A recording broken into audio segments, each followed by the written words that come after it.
Neighbours, everybody needs good neighbours with a little understanding. You can find the perfect blend. Neighbours should be there for one another. That's when good neighbours become good friends. So if you want me back, forget the deal, forget the money, just let the Daniels Corporation go because you can't have us both. You have flipped your lid. I don't think I've ever been more sane. You mean you want things your own way and you're not above a little emotional blackmail to get it? I am just asking you to put our future ahead of your career. Gail, without my career, I don't see that we have much of a future. Well, if that's the way you feel, and that's... Oh, just be reasonable, will you, for God's sakes? You can't seriously expect me to give up everything that we've worked for. I didn't say everything, just the buyout. Oh, just forget I'm going. Okay, if that's what you want, you go. Go on. But seeing you're so fond of ultimatums, here's one for you now. You walk out that door, and that's it, Gail. Our marriage is over. Now who's resorting to emotional blackmail?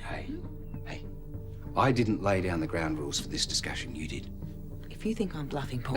No, you're not bluffing. Nor am I. Sorry to interrupt, folks, but I was just wondering if you two have got a bit more to talk about, maybe it's best I find my own way home. Yeah, that's a good idea, Gloria. You do that. Because Gail's changed her mind anyway. She is staying. Oh, you've sorted it all out. Good-o. Gloria, hang on a minute. If you take this one, I think I can manage the rest. But I thought... There is no way I'm staying.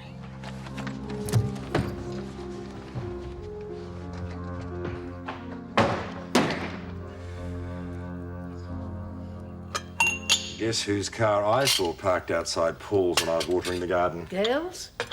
Thank heaven for that. Yeah, thank heaven Rosemary dropped $40,000 off the buyout figure. Should ease the pressure on the relationship. Yes, it's awful to see two people so much in love squabbling so bitterly. I hope they've made up. Yeah, I might just drop over and see how they're getting on later.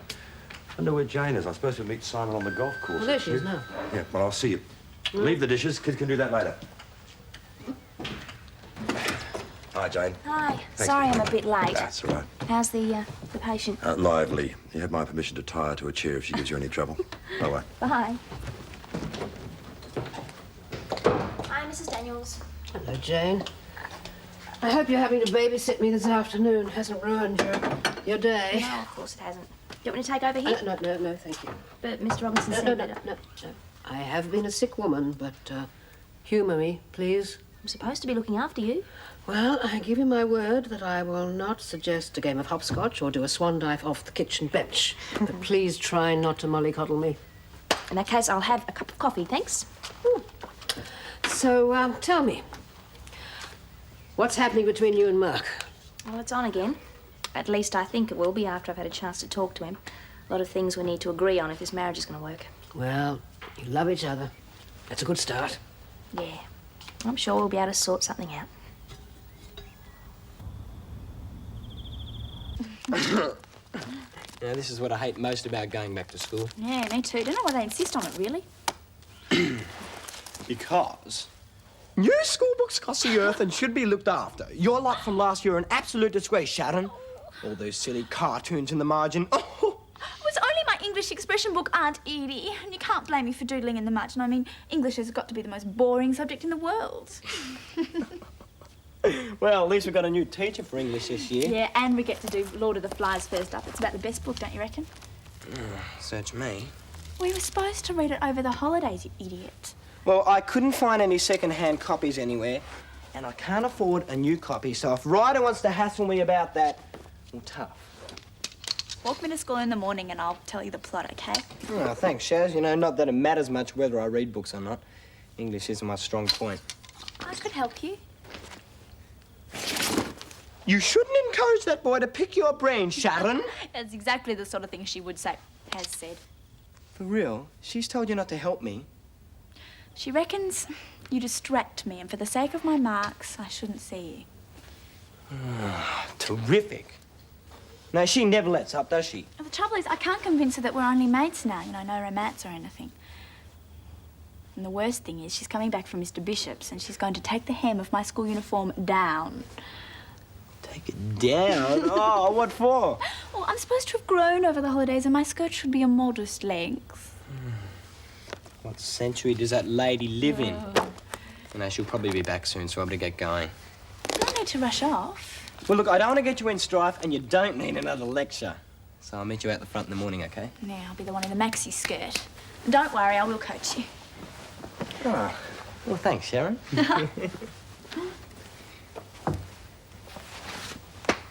Guess I'll see you in the morning. Yeah, see you. Bye.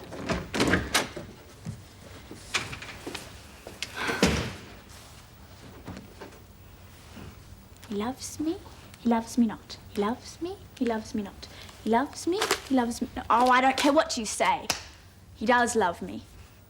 I hope. Oh, really, darling, I'll boil. Mother, invalids are prone to catching cold. Todd and Cody are both in bed. Hi, Miss Daniels. Hello, Jane. I believe congratulations are in order. Oh, thank you. You know, Mark Granger's considered something of a catch back in New York. How did you manage it? I'm not quite sure, I know. Hello. Hi, ladies. Hello. You're late back. Yeah, I popped into the pool on the way, but there was no one home. Well, I hope they're out celebrating. So do I. How's your afternoon, Helen? Very enjoyable. It sounds suspiciously like you've been allowed to do exactly as you please. Oh, no, I dug my toes in when she suggested the jog in the park. But we made a cake. Who's for supper? I'll get it for you. No, there's no need, Mother, Nick. I think you should stay right where you are. It seems to me you've done quite enough for one day. Oh, no, but she can manage and she enjoys it. Whether she likes it or not, she's supposed to be taking things very easy. You know, Jim, perhaps this roster system wasn't such a good idea. I mean, if people can't be firm with Mum. Oh, I agree. The roster system was a lousy idea. Apart from Jane, nobody's shown any sensitivity toward my feelings. I'm sick and tired of being smothered by well-meaning friends and relations. I'm wasting my breath, aren't I? You all think I'm too silly and too old to know what's best for me. All except Jane. I'm going to bed. Oh, darling, do, yes, that's a good... Look. You're obviously overtired. Oh. Leave them.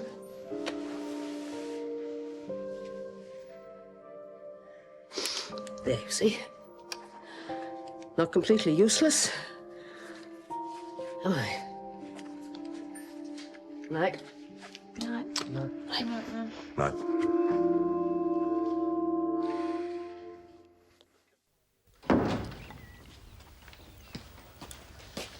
Look at this elbow room at the breakfast table. Where are the hordes? Well, I left while you were still in the shower. Pretty excited, too. First day of school and all that sort of thing. Oh, they're crazy kids. You wait till they get to year 11. Morning. Hey. Morning, Helen. I'd give you a hand with that, except you're liable to bite my head off. Well, I can manage, thank you. I'd be grateful if someone made me a cup of tea. Yep, sure. Nick and I had a brainstorming session after you went to bed last night, trying to work out a way of giving you a bit more space. Oh, it's perfectly simple. Just leave me to my own devices occasionally. Now, you know we can't do that. Beverly was adamant. I won't tell her if you won't. Helen. I'll be all right, and if I do get into trouble, there's always the phone. If you have another stroke, you won't be able to get to the telephone. Nick came up with a possible compromise. Yep, these. Katie's walkie-talkie set. What does that to do? Well, I thought if you kept one transceiver and whoever else was on roster stayed at home with the other one... You are brilliant. Well, I thought you'd approve. Prove I love it. I may even find it in my heart to forgive you What for? for inventing that wretched roster system in the first place. Come here. 4 p.m. this afternoon. Yeah, got it. Okay. Well, this is a surprise. I thought you'd be boycotting the office as well. I'm a professional, Paul. I believe in keeping my business and personal lives as separate as possible. Oh, that's a laugh. The reason you walked out on me is because I wouldn't call off the deal with Rosemary. I'm not going to argue about it. I've got too much work to get through. Oh, this is going to be great. Our marriage is on the rocks, but we still share an office. Great. Well, look, on the bright side, when you own Lester's, you can fire me. Until then, I take my orders from Rosemary. Gail, about that orthodontist convention, they just rang through with all the details. Do you want me to go ahead and plan the catering? Ask Paul. Gail, it is your job to do the conventions. Not anymore. I didn't say I was going to fire you. Well, then I'll just have to resign, won't I? Might just leave this in the filing cabinet until next week. You two might have calmed down by then. Thanks, Jane. think you're both crazy. Out of all the married people I know, you two have the most going for you. Now you're just going to chuck it all in because of some stupid business deal. Jane. Yes, I know. I'm paid to do the typing, not to pass opinions. I'm going to be almost glad to leave this job because it's pretty awful working here at the moment.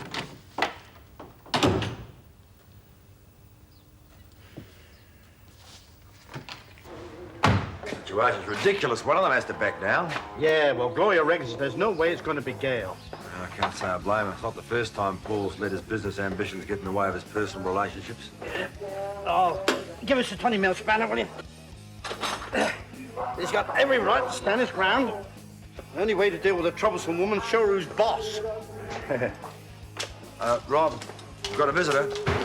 Hi, Gloria. Hi, Jim.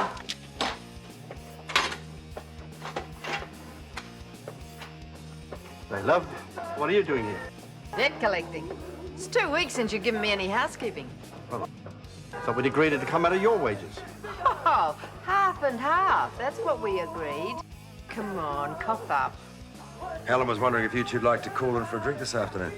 Oh, we're going to the RSL, have dinner with some friends. We could pop in on the way. That be all right with you, love? No worries. Maybe the four of us can nut out a solution to this Paul and Gail problem. Oh, too late for that. Rob tell you that another big ding-dong yesterday afternoon? Yeah.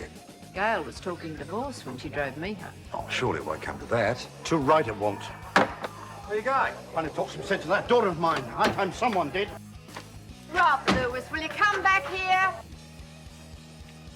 You'll only make things worse. By lunchtime. Oh, I've got so much to catch up on. We'll give that priority. And I'm going to check it when you're finished. I'll need 50 copies in time for this afternoon's staff meeting. Yes, sir. Good morning, Daniels Corporation. Guess who? Mark, where have you been? I've been trying to call you since last night. Oh, I'm sorry, sweetheart. Urgent business. How are you? Pretty good.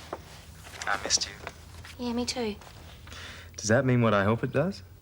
Let's just say that we have a lot to discuss before we go ahead with the wedding plans. All right. I'm listening. Where's that daughter of mine? Hang on, Mark. She's in the office. Paulie in too? Yes. Good, I can bang their heads together. Not to bring them to their senses. Miss Lewis, Miss Lewis! You still there? Yeah, what's going on? There have been a few firecrackers going off between Paul and Gail, and now Gail's father's decided to get in the act as well. Sounds like a perfect time to take a lunch break. I can't. Paul's giving me all this work to get through before lunch. Paul and me had to run our lives. Someone has to try to get you to Can you see hear some that? sense. All this garbage about divorce. Yeah, sounds like feeding time at the zoo. Now, what were you going to tell me? Getting a divorce? Sorry? No, You said we had a few things to discuss. you told me that if I Yeah. walked down and you I don't really want to talk about it over the phone, though. Can I meet you for dinner tonight? You bet. What about I pick you up after work? Okay. Great. Do you love me? You're always too Yeah, I stubborn love for your you. own good. I love you too. Bye. Paul's Bye. side all of a sudden. I'm not on anybody's side. What do you think you're doing? Thanks for your concern, Robert. Gail and I don't need you or anyone else to sort out our problems. And now listen here. Just get out, will you? And you make sure we're not disturbed again. Of all the flaming cheek. And anyway, after all that, they do split up into two groups.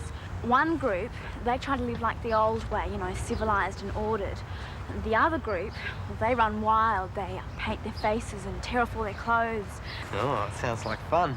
Maybe at first, but wait till you read the book. You know, it's pretty decent of old Ryder to lend me his copy, wasn't it? Yeah, I reckon you might get an A+ when you do the exam. Old Ryder makes all his notes in the margin. I've seen him do it.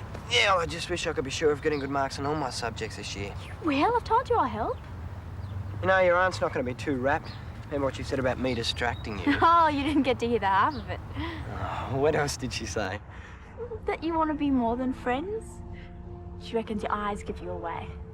Oh, remind me to wear sunglasses next time I'm around your joint. She's just carrying on because she wants me to do well at school. Besides, I've never noticed anything funny about your eyes. Do you want to take a good look just to make sure? Just your average eyeballs. Take a closer look. What if your aunt was right about me wanting more than friendship? Would you mind?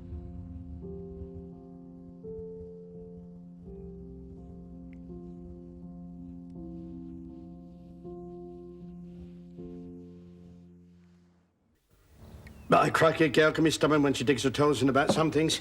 Your son is just as bad, Jim. I think Jim's son probably resents any interference in his personal life. Well, at least I tried. The rest of us sitting around twiddling your fingers, I tried. Look, I think the best thing we can all do is to all agree that they should work it out for themselves. Oh, stick our hands in the sand, you mean? Helen's right. If we interfere anymore, it'll just drive them further apart. Hear, hear. And if I hear you sticking your bib in anymore, I'll flay you alive. Who was the one who encouraged her to walk out on him in the first place? Oh, I did not. Look, I don't want to push you two out the door, but didn't I remember something about a dinner appointment? Oh, yeah, we'd better push off. Come on, Robert, stir your stomachs. Thanks for having us. It's lovely to see you up and about again. Enjoy your dinner. We'll try. Well, see you. Bye-bye. See you. Nick, I didn't hear you come in. Oh, I snuck in the back way. The conversation out there sounded pretty heavy. Yes, it was rather. How was your first day back at school? Well, it was okay, as a matter of fact. Oh, that's good. You must be starving. I haven't thought about what we're eating tonight. Looks like someone forgot to go shopping. Oh, damn. I knew I forgot something on the way home. Oh, dear. Well, never mind. I'm happy with takeaway. And Katie and Todd, well, they never say no to hamburgers. I better go now, before they come in and start yelling the place down. Can I get a lift? I want to go to the newsagents before it closes, get some new paintbrushes. Yeah, but, You don't have to worry about me. My guardian angel is still on duty. Yeah, how did you and Mrs. Chubb make out with those things today? No problems at all. In fact, she's much easier to take now she's just a voice out of the blue. Hello? Anyone here?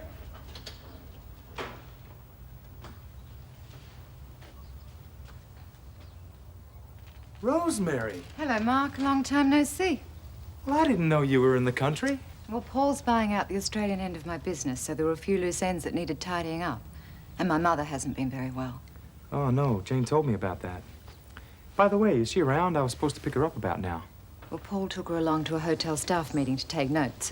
In fact, she asked me to tell you to come back around 7. Oh, 7. Right. Well, how about that? It must be, what, 8 or 9 months since I last saw you in New York? You look great, you know that? Thanks. And I must say, being in love certainly seems to agree with you. Well, Jane is a wonderful girl. Yes. Yes, she is. Although not quite the type I imagined you'd marry. I guess you had me figured for a lifetime bachelor, right? The Mark I knew back in New York certainly wasn't ready for any permanent fixtures in his private life. But, look, I'm very happy for both of you, and congratulations. Well, thanks, Rosemary.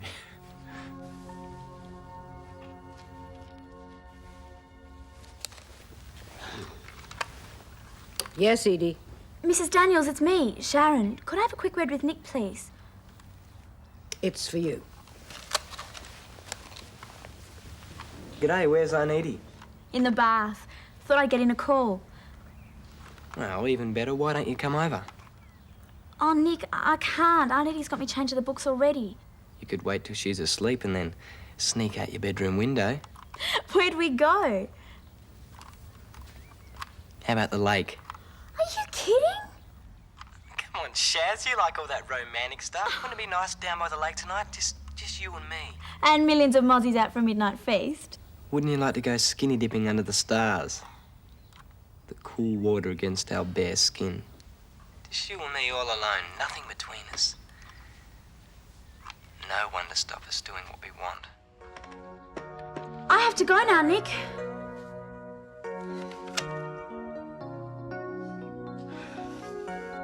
Usually the hotel staff can't wait to get these meetings over and done with, but today they were still going strong when I left. Did Mark show up? Yes, I gave him your message. Oh, thanks, Miss Daniels. Mum tells me there's been a bit of trouble with the wedding plans. Everything was moving just a bit too fast for me. Needed a bit of time to think, make sure that marrying Mark was the best thing for both of us. Oh, and what did you decide? Well, I love him. And I know he loves me. That's all that matters. Meeting his mother didn't scare you off? To be honest, she terrifies me. And I know she doesn't think I'm good enough for Mark, but... Oh, Jane, no one ever could be for her precious son. She's a regular tartar, Mrs. Granger. I didn't realise you knew the family. I mean, I knew that Mark and yourself had done business together before. Oh, yes, well, we were once quite close friends. She put a stop to it, of course. She takes a violent dislike to anyone that takes up too much of Mark's time. She must be furious with you. Not too much she can do about it. Jane, listen to me. Marrying Mark is the biggest mistake you'll ever make. You'll have to give up everything, move to the States, forget about your career. She'll insist on that. And don't count on Mark to back you up. No matter what you believe, he's totally dominated by her. She'll make your life hell, and he won't lift a finger to stop her.